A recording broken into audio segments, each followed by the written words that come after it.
All right, we're going to go ahead and get started. Thank you for joining us today for our part 4 of the Colliers Retail Webinar Series, the current impact of COVID-19 on e-commerce, the truth behind omnichannel. I think it's been fascinating to hear different stats out there regarding e-commerce, the success, etc. So it'll be interesting to hear what's really going on behind the scenes. I'm Angie Solanki, National Director of Retail Services for Colliers International, and we are here to really discuss how we're going to reopen the economy in the stores, looking at helping our small business owners to approach the new normal through an omni-channel lens. Let's hear more from our guest expert on the subject. Kevin Donnelly, Senior Product Marketing Manager for Shopify, is joining us today, where he's going to dig into the e-com stats pre-COVID-19 and also during. It's going to be very interesting to hear more from him about how things have shifted, how behaviors are moving, and are there any new patterns that we should be aware of, both from the landlord side of the business as well as on the retailer side, to kind of understand the consumer behaviors. But before I hand this over to Kevin, I really want to take a moment to just bring up a few items to note. We do have a significant number of people listening in today's presentation, and hopefully on a device where you can watch the slideshow. There's going to be several stats that Kevin will be sharing. Also, all lines are muted. However, you can ask a question at the bottom of the Zoom box where there's a Q&A button on the screen. We'll be answering those questions as best we can during the presentation and then also at the end. Lastly, I just want to thank those who shared questions in advance of the call. We will be addressing most of these questions during the presentation as well as at the end. So with that, Kevin, I'm going to hand it over to you. Great, thanks Angie, and thank you for that virtual mic pass. Welcome everyone. My name is Kevin, as Angie mentioned, and I work on the product marketing team here at Shopify, specifically focusing on our solutions for brick and mortar retailers. Today, I'm going to be talking to you about how we've seen COVID-19 impact the e-commerce industry, especially when it comes to how retailers have had to adapt and quickly shift into omni-channel and digital selling. As one of the leading omni-channel commerce platforms, we've got some great insight into the situation on the ground that I'm looking forward to sharing with you today. So without further ado, let's get started. So we're going to cover a few different topics in today's presentation. I'll start off with an introduction to Shopify, our products, and our platform, to give you all some context into how we're viewing the future of e-commerce in regards to COVID-19. Then we'll discuss the new normal of COVID-19, how it's impacting shopping behaviors, and why it's more important than ever for retailers to be nimble enough to adapt. Finally, we'll talk about some of the critical strategies we've identified to help retailers adapt to an omni-channel future during and after COVID-19. At the end, we'll also have time for questions, like Angie mentioned, about any of the topics that we discussed today. So let's get you all acquainted with Shopify. So this is a quote from our CEO and founder, Toby Luque, that I think does a really great job of illustrating Shopify's worldview. Amazon is trying to build an empire. We are arming the rebels.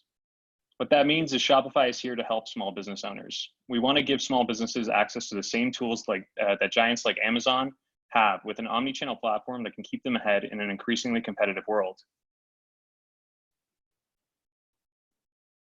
And here are some examples of the brands that are on our platform. So there's over 1 million brands on Shopify today across 175 different countries. The odds are that you've made a purchase from a Shopify retailer within the past week. Everyone from Kylie Cosmetics to Allbirds to even Gymshark is powered by Shopify. We've also had the honor of being named the most innovative tech company in retail by Fast Company, something we're incredibly proud of.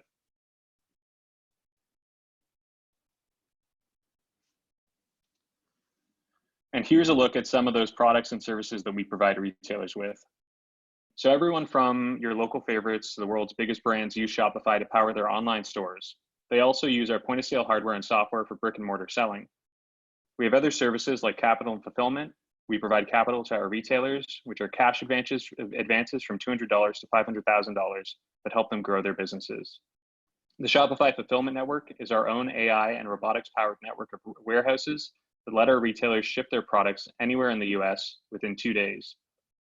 And our App Store is home to thousands of apps that let retailers customize Shopify to fit their business. with apps developed by leading tech companies like Google, Facebook, and more, with specialized capabilities like inventory and logistics, loyalty, marketing, analytics, and more. If you're interested in any of these products, please reach out to Angie from Colliers for more info and how to work with Shopify. You can see her email here, and we'll also have it again at the end. So, with all that in mind, here's how we're seeing the future of e-commerce during and after COVID-19. The fact of the matter is that COVID-19 has created a new normal.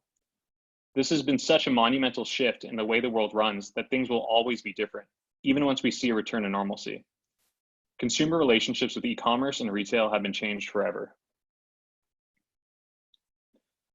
If retailers are unable to adapt to these new normals, they risk losing ground to the giants who have the resources to.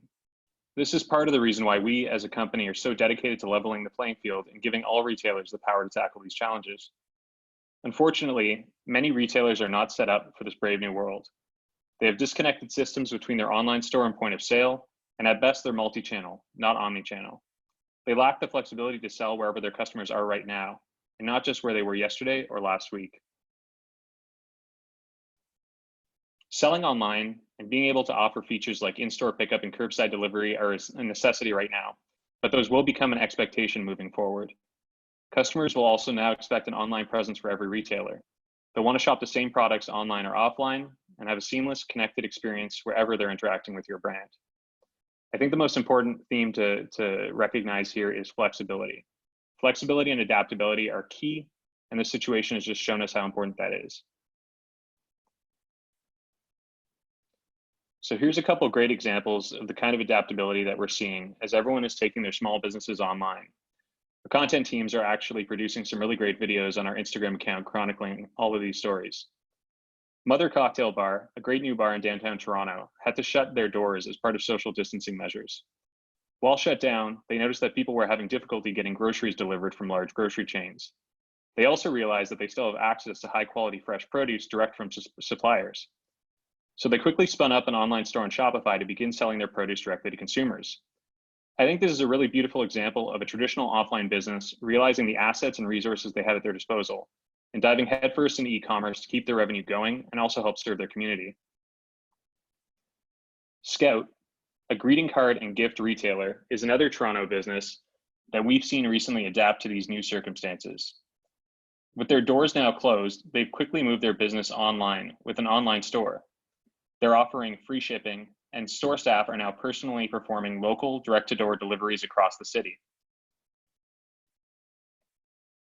So how are things changing in e-commerce from a data perspective?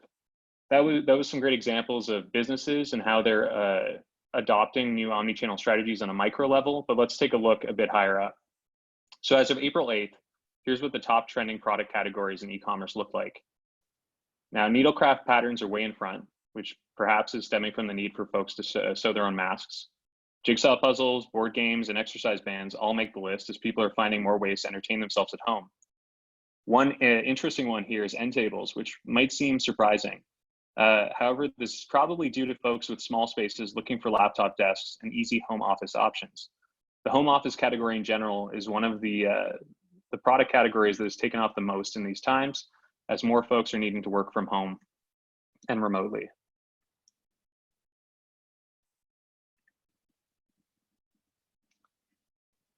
So here's an interesting look at some of the specific product categories and the products in them that have been trending in different categories over the past month. So fitness equipment has exploded with gyms now closed. Exercise bands, yoga mats, weightlifting gloves. We're seeing a lot of purchases of products that let folks work out in the comfort of their own home, especially in small spaces. And just to note with these slides, these are actually ranked by the increase in growth. So exercise bands by far has taken off the most, and quickly followed by weightlifting gloves, exercise machines, Pilates and yoga mats, and exercise balls. The interesting thing here too is that a lot of these cater to small spaces, a lot of these cater to individual workouts, all of which make sense given the circumstances. Food continues to trend as people look for alternatives to traditional grocery shopping. Just like we mentioned before with Mother Cocktail Bar, we've seen a lot of folks turning towards independent retailers to find food, find groceries, and find essentials. So basics like pasta, meat, and of course cookies are popular. Seeds have also seen a massive rise, presumably as people start up their own home gardens. I don't know about you all, but this is something I've actually been trying at home. It's going pretty well. I might have a tomato in the next month, who knows? But it's definitely an interesting example of the kind of hobbies that folks are picking up in isolation. Home entertainment has also seen a lot of popularity in the past month. Jigsaw puzzles, board games, painting supplies, video games have all been trending. This is kind of a mix of things that people are using, like video games, to stay entertained at home, as well as new hobbies that folks are taking up in isolation, like painting or perhaps writing, and things like jigsaw puzzles, which have been way out in the front, that can be performed completely solitarily for folks that are isolated on their own.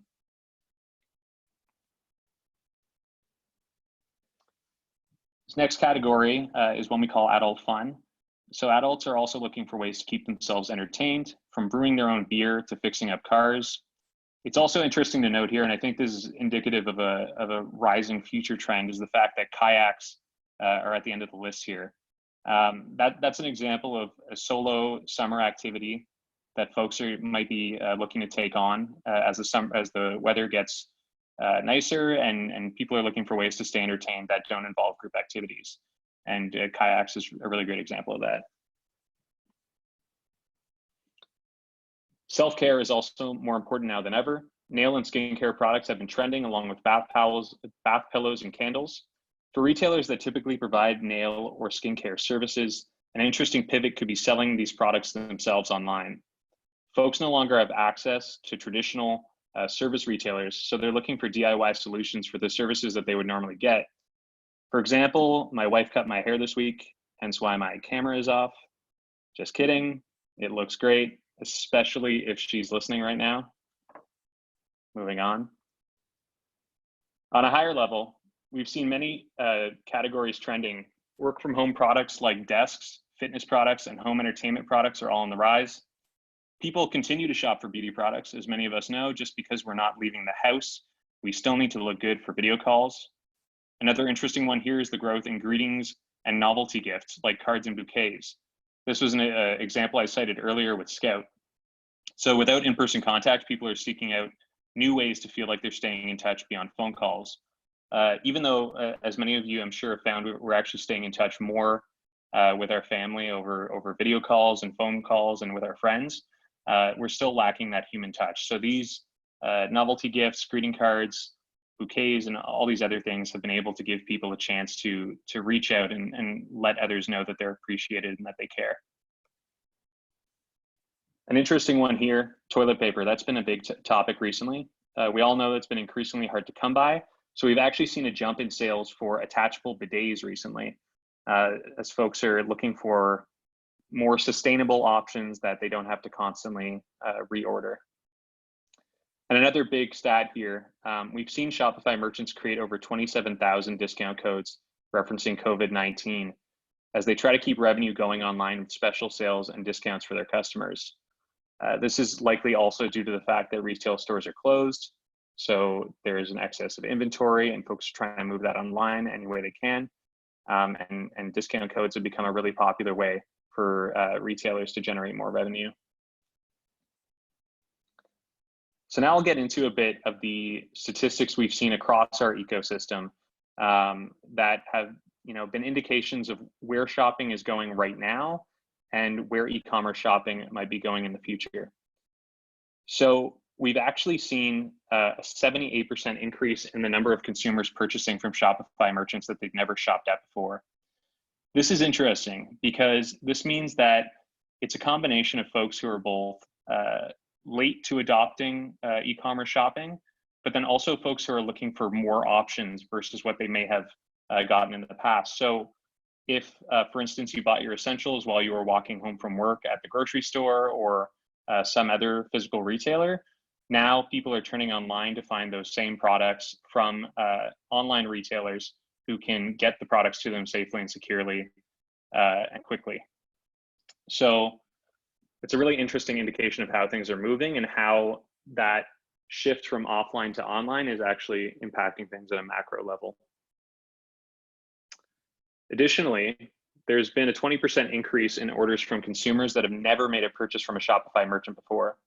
This one is particularly surprising since, as you saw earlier, many of the fastest growing retailers out there are on Shopify. A 20% increase over the past few weeks indicates that potentially many people who previously didn't shop online at all are now starting to try it out. So that portion, it's folks who have never bought from a Shopify merchant. And with all the Shopify options out there, it's pretty significant. And it either means that they were not shopping online before, or maybe they were only shopping at giants like Amazon. But regardless, this is a really positive indication for independent retailers and independent e-commerce. Now, despite all these stats about folks turning to new brands for the first time, we've also seen a big lift in repeat orders from consumers. That means that there's been a 20% increase in shoppers buying products from retailers they've purchased from before. There could be a few things at play here. People are trying to support the local businesses that they care about. We all know this, and we're all doing this right now. Retailers are also likely increasing their digital ad spend as well. This could also be indicative of folks going to their smaller favorites rather than the giants, who have seen supply chain issues and lack of product availability across the board. For the week of March 16th, we actually saw a spike in ad spend similar to December holiday 2019 levels, with daily ad spend exceeding typical year-over-year growth. This was likely due to brick and mortar merchants moving online and existing online businesses trying to boost sales. For the week of March 30th, we saw a 7% increase in merchant ad spend through Shopify tools compared to the previous week.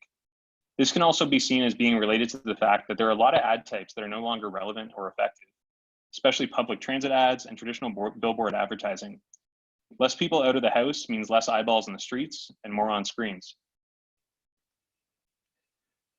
Another relevant trend to what I mentioned earlier is that orders referencing local shipping rates have almost doubled. More than ever, it seems like people are turning to their local retailers to get what they need versus shopping at larger chains. Again, this might be a combination of both people looking to support local businesses, as well as them potentially seeing local businesses as more reliable, with demand as high as it is right now. And here's a final stat to demonstrate the power of omnichannel. We found that retailers grow 5 times the industry average when they make the switch to an omnichannel platform with Shopify. I think that really showcases the power that's unlocked once you unify online and offline and streamline your business. This comes from reduced overhead, easier access to more sales channels, the ability to adapt on the fly, and a better understanding of your overall business. So, with the trends we're currently seeing in e-commerce, how can retailers adapt to a future where omnichannel isn't just a bonus, but the only way to remain competitive? Based on our data and the emerging trends in e-commerce that we've been observing, we've identified 3 major strategies that retailers need to focus on to future-proof their approach to both e-commerce and selling in general. Having a brick and mortar store is no longer, having just a brick and mortar store is no longer an option. Selling in just one place or on one channel is also no longer an option. Retailers need to reframe their relationships with their own businesses. There is now only omni-channel retail. There is no more brick and mortar only retail. Businesses need to be able to offer all of their products on every channel, whether that's their online store, on marketplaces like eBay or Rakuten, on social media platforms like Instagram. Making your products available for purchase everywhere is critical because we now know that relying on just your physical presence can become a choke point. This also means that it's no longer an option for your online and offline systems to be disconnected. Retailers need to be able to offer options like curbside pickup, local delivery, and in-store pickup for all of their online store orders, and for orders coming from any other sales channel.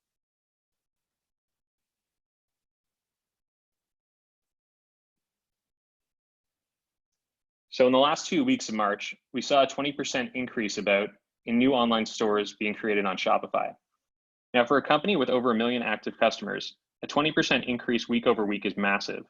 This explosive growth has been fueled by retailers who are currently offline only, realizing the importance of opening up shop online and reaching their customers when they can't leave their houses. We've seen retailers from all walks joining our platform: apparel stores, restaurants, coffee shops, and more. The fact of the matter is that if something isn't online in times like these, it doesn't exist. And also, if you don't have an online store, you just flat out can't reach your customers right now. If you only relied on physical foot traffic before, that's non-existent now. It's been completely obliterated. So folks are looking for options where they can either sell online, sell on the social channels that their customers are on, sell on the marketplaces where their customers are shopping for similar products. They're just looking for ways that technology can get them in touch with those customer bases where they're now spending their time. And I think that's also why this is such an unprecedented time, is that we've never really seen an instance where suddenly the audience behavior has shifted so much, where audiences have suddenly moved from one place to another, essentially at the drop of a hat. Here's another big one. Retailers selling gift cards through Shopify for the first time is now at an all-time high, even higher than previous records set during Black Friday and Cyber Monday. I'm sure you've all seen it on the news, but we've seen a rush of businesses quickly setting up online stores to sell gift cards or enabling gift cards on their current Shopify store.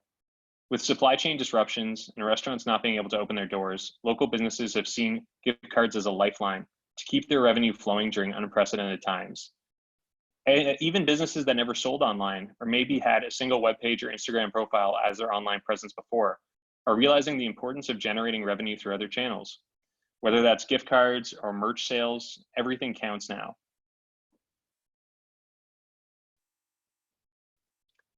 There's also a major myth that I'd like to address right now, and that's that retail is not dead, but it will be changed forever. And that means that retailers will need to reimagine their retail locations for supporting their e-commerce and omni-channel selling strategies. So what does that look like exactly? Retail stores should now be seen as fulfillment hubs.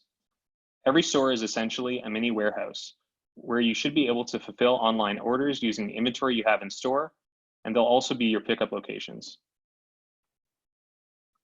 Buy online and pick up in store orders have increased by 185% in recent weeks, and this behavior will not go away. To clarify that, that means orders where folks are placing the order on an online store, but indicating that they want to pick it up at a physical location afterwards. Every location of your business needs to be set up to pick and fulfill any order, whether that means transferring stock between locations or having store staff ready to package online orders for pickup within the next couple business days. Your retail store should now be seen as an e-commerce showroom. And this is, of course, after doors open eventually in the future post-COVID-19. Some retailers see carrying large quantities of inventory on site as a capital risk. Instead, consider using your physical location to showcase your products and create an experience for customers. Features like buy in store, ship to home become crucial for this approach, or the ability to email customers a virtual cart of the products they saw in store so that they can make the purchase later. Take Tokyo Bike, for instance, a cycling retailer in Los Angeles. Pre-COVID-19, 1 in 5 of their online bike orders were attributed to an in-store visit, which is pretty impressive. So how'd they do that? Tokyo Bike treats their physical location as a showroom. They know that buying a bike is a big commitment, so once a shopper has given one a test ride, they use Shopify POS to send a link to that customer's email with an e-commerce cart already set up. The customer can now go home and check out at their leisure. This kind of approach will be necessary moving forward as businesses change relationships with their own physical locations. And I think that this just illustrates the importance and the value of an omni-channel and unified approach. If the point of sale of Tokyo Bike and their online store were disconnected, then they wouldn't be able to do something as cleanly as building a cart on the point of sale and sending an email to the customer with that same cart loaded for an e-commerce checkout. Because their business is unified, it doesn't matter where that order is coming from, online or offline. They're able to handle it, process it, and give the customer a really great experience.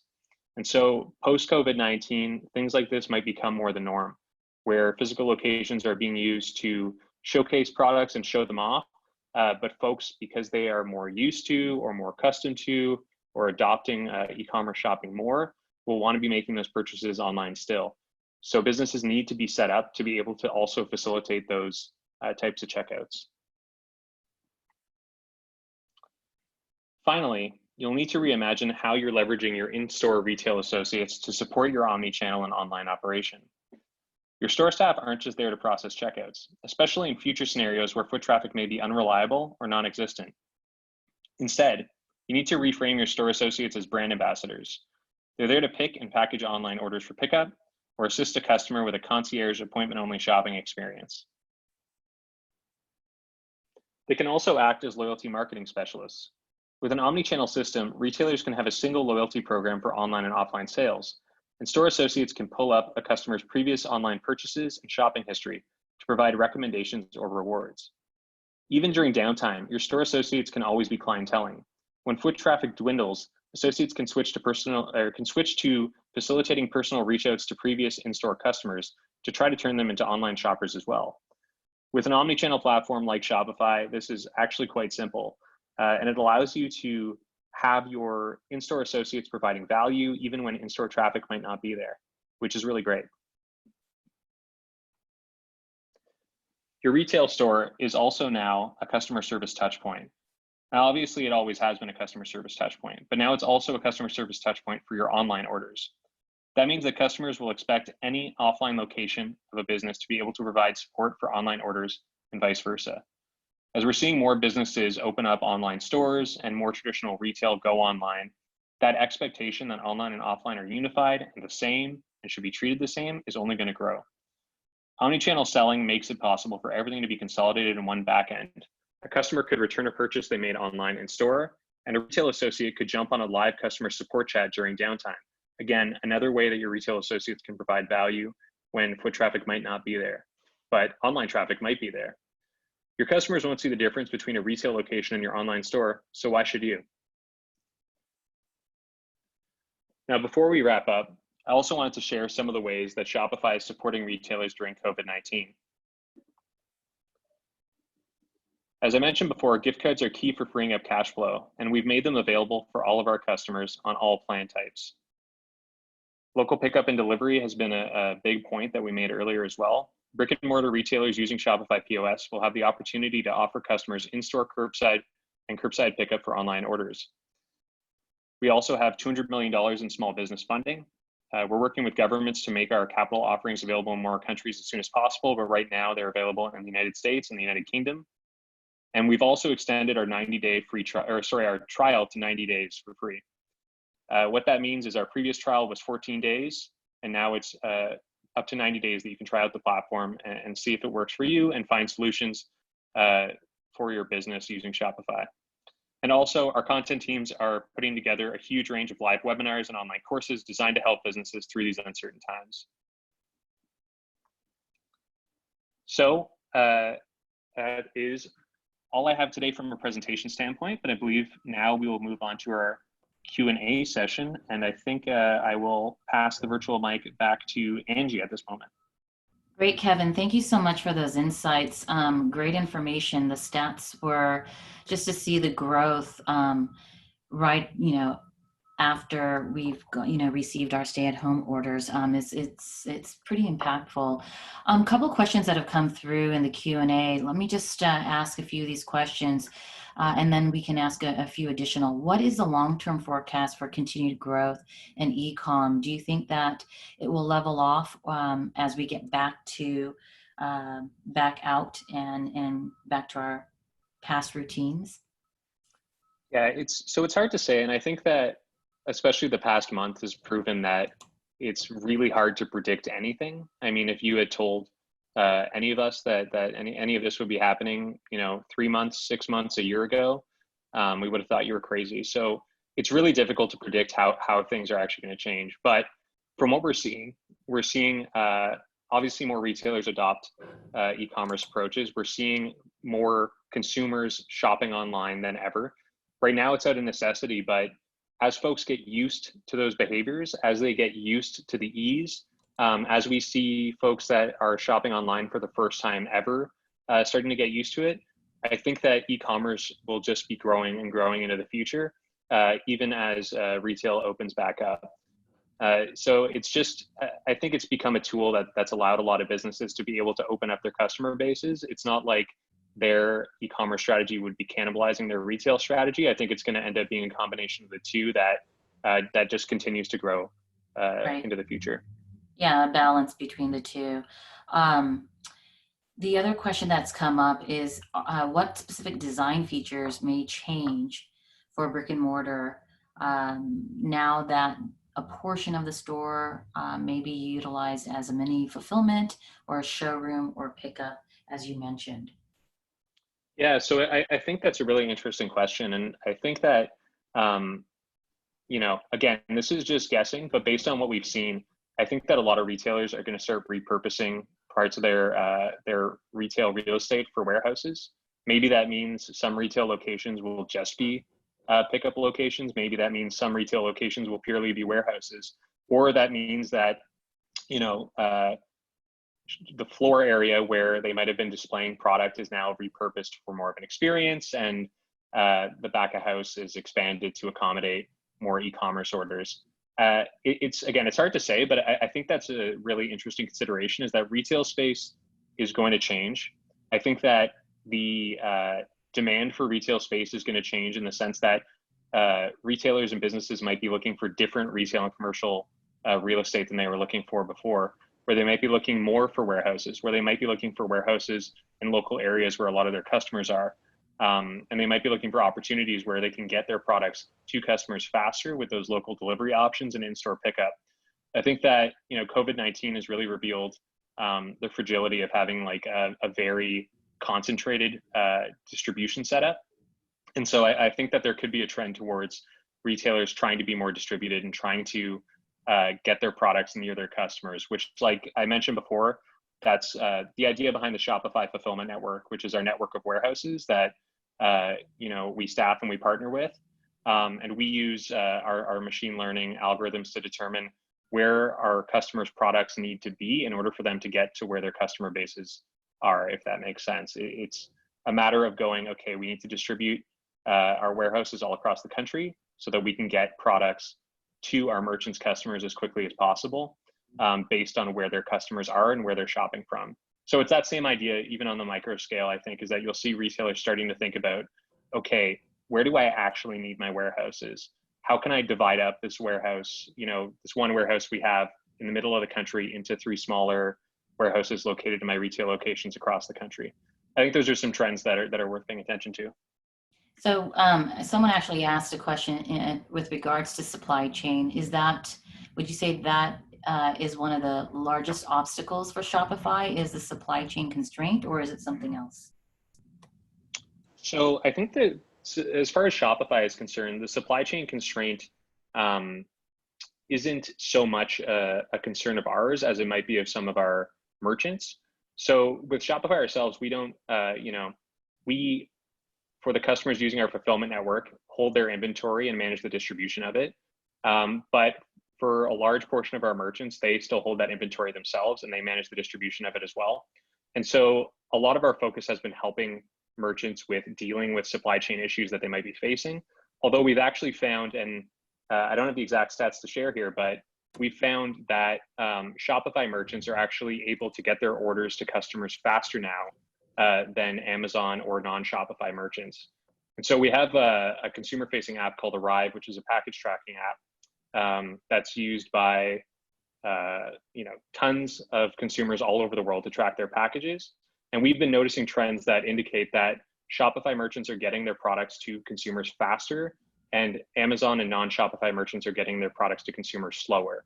There could be a number of factors here. Like I mentioned before, we've seen that the giants have had issues with supply chain. We've seen that the giants are not set up for omnichannel and can't leverage their in-store inventory to fulfill these online orders. And so they're getting stuck.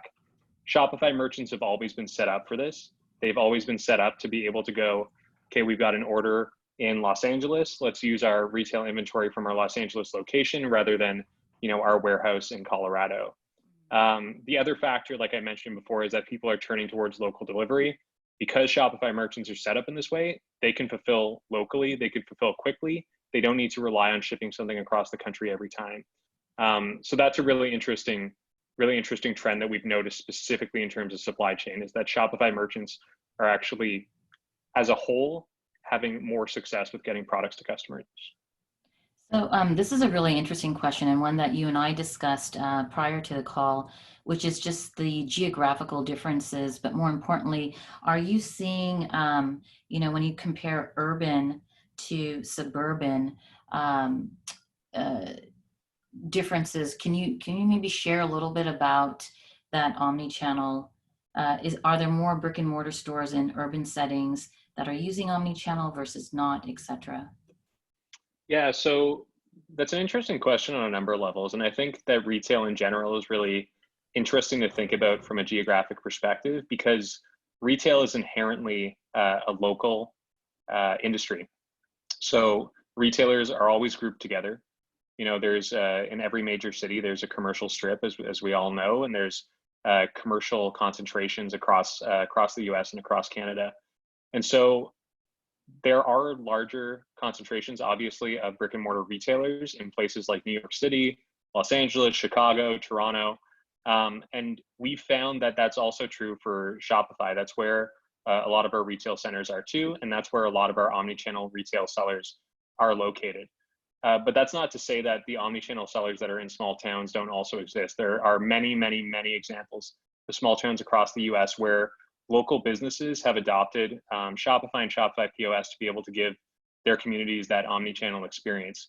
So I guess to answer your question, we've seen it everywhere. There are obviously more retailers in major cities, and that's based on population, that's based on density, that's based on demand.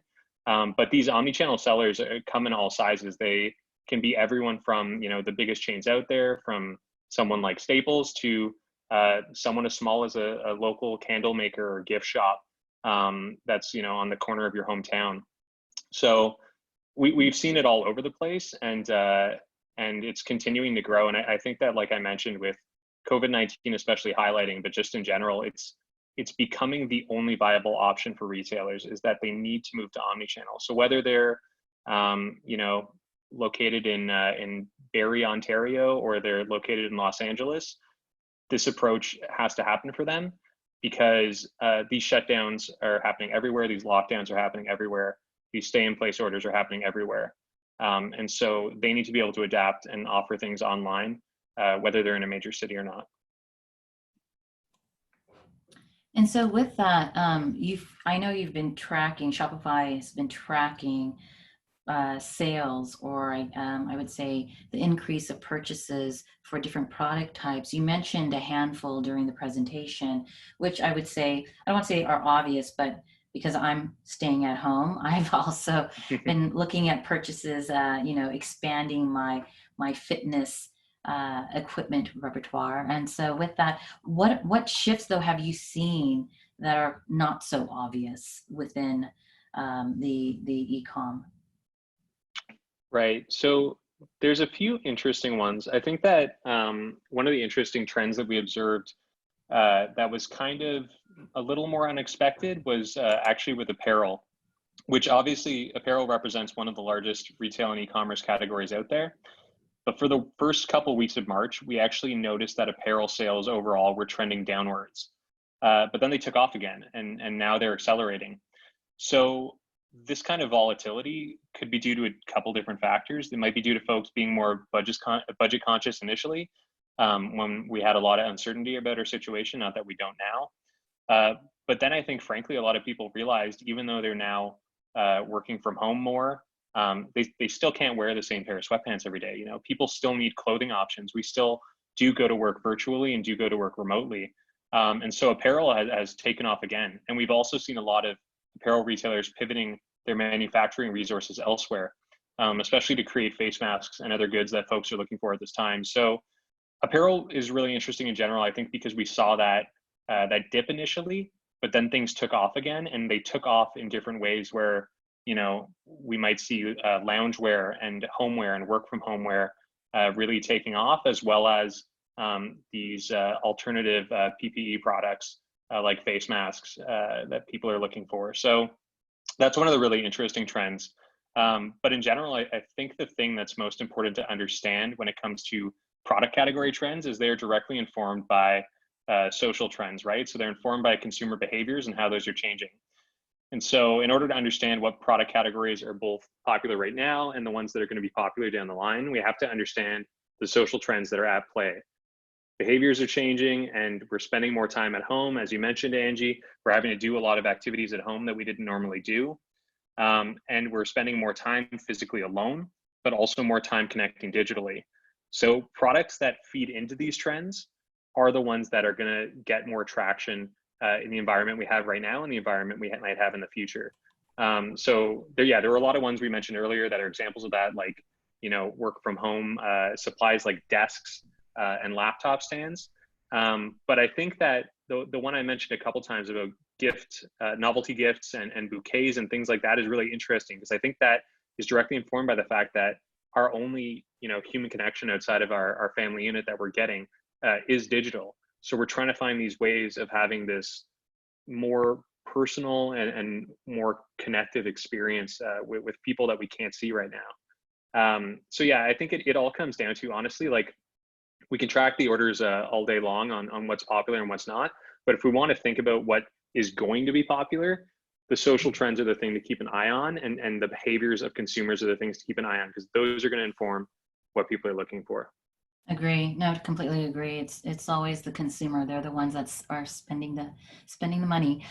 Final question here is, regarding BOPUS and also, Boris, right?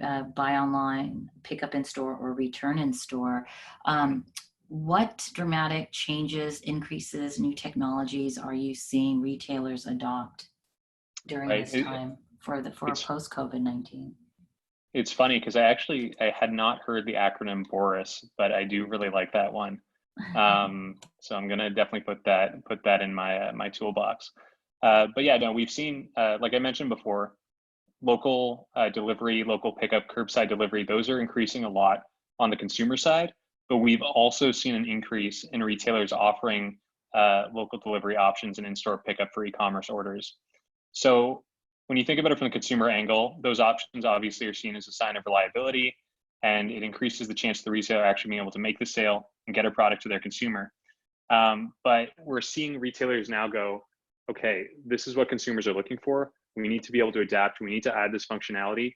We need to figure out ways to do this. Earlier, I mentioned that Scout was doing in-person deliveries, and this is actually something I've seen a lot of different retailers do, is that they've repurposed their store staff and been able to keep them employed still by turning them into delivery people, by getting them to load up cars with product and do porch drop-offs or porch deliveries, which is something that has really expanded, is the knock and drop method of delivery. In terms of what we've actually seen in the Shopify ecosystem, so on the Shopify App Store, like I mentioned, there's a ton of different apps that enable local delivery and in-store pickup. And we've seen the adoption of those apps just completely take off recently. Some of those apps have even had their weekly install rates increase up to 8 times, which is absolutely massive. And then, as I mentioned before, we've been seeing order tracking behaviors on our consumer app arrive, and we've seen those differences in Shopify and non-Shopify delivery times, and how it seems that merchants that are omni-channel, that are able to offer these features, that have the capability to do local and in-store pickup, are delivering faster and getting products to consumers faster as well. Great. Wow. Kevin, great insights that you've shared today regarding the current environment, and how the omni-channel approach is definitely something that is a must-have, not a nice-to-have solution. I think, when we reached out to Shopify and had the connection to find a solution, because the number one thing we've been hearing from our clients is really, how do we help and support our small business owners? How do we make our successful, retailers that are have 1, 2, 3 locations succeed post COVID-19? And I think it's an important question that we need to answer, because if we stop and think about all of our experiences we've had as individuals or as with our families and friends, it's really those experiences that have been developed and more memorable with those small business owners. Our smaller retailers are the ones that need the support right now. And so I think what the solution that Shopify has come up with, as you mentioned early on in the presentation, where you're not just providing a online platform that these retailers, these small business owners can plug into, but you're also helping with warehousing, fulfillment, marketing, gift cards, delivery options, etc. It is really a one-stop shop. And I think, when you and I and others within the Shopify team had this conversation, it was really a think tank conversation of, what is that solution? How can we help them? And so I really appreciate the partnership Shopify has created with Colliers to support our local businesses and support our clients so we can provide our clients with this platform and program. So Kevin, I again really want to say thank you to exploring this solution with us, explaining it to all of our clients that have joined our call today. And for those that did join, we will be sharing this deck. Please reach out to me. We want to help your small businesses and retailers at your centers and projects. So reach out to me and let us know how we can support you through that. We've developed this program with Shopify, and we're here to help. So with that, again, thank you for joining us. Our call recording and deck will be available tomorrow. Also, I just want to let everyone know that we will be having our last webinar topic for this series. Our last topic is actually really exciting. It is post-COVID-19, really the positive signs that we are seeing from China as it relates to retail, and specifically how brands and tenants in China are adapting, reopening, and what they did during to get prepared for that reopening. They're going to share those insights with us, and they actually shared some really interesting topics yesterday where they're seeing positive signs. Now, I know there's a unique different nuances between China and the US, but I think hearing from our experts specific to retail in China, what they've done to adapt and also what they've done to reopen is really important for us so we can start preparing for our reopening here in the US very soon. So with that, stay tuned for our final and last webinar topic, part 5. And I also want to thank everyone for connecting with us and participating. See you next Wednesday, same time, same place. Be well, and thank you for joining us at Colliers.